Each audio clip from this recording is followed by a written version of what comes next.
اور مچھلی والے پیغمبر یعنی یونس کو یاد کرو جب وہ اپنی قوم سے ناراض ہو کر غصے کی حالت میں چل دیے اور خیال کیا کہ ہم ان پر گرفت نہیں کریں گے، مگر پھر اندھیروں میں اللہ کو پکارنے لگے کہ تیرے سوا کوئی معبود نہیں، تو پاک ہے اور بے شک میں قصوروار ہوں۔ تو ہم نے ان کی دعا قبول کر لی اور ان کو غم سے نجات بخشی، اور ایمان والوں کو ہم اسی طرح نجات دیا کرتے ہیں۔ اور زکریا کو یاد کرو جب انہوں نے اپنے پروردگار کو پکارا کہ پروردگار مجھے اکیلا نہ چھوڑ اور تو سب سے بہتر وارث ہے، تو ہم نے ان کی پکار سن لی اور ان کو یحییٰ بخشے اور ان کی بیوی کو اولاد کے قابل بنا دیا۔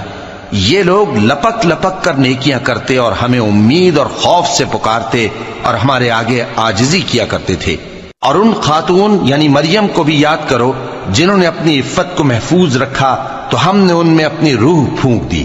اور ان کو اور ان کے بیٹے کو اہل عالم کے لیے نشانی بنا دیا۔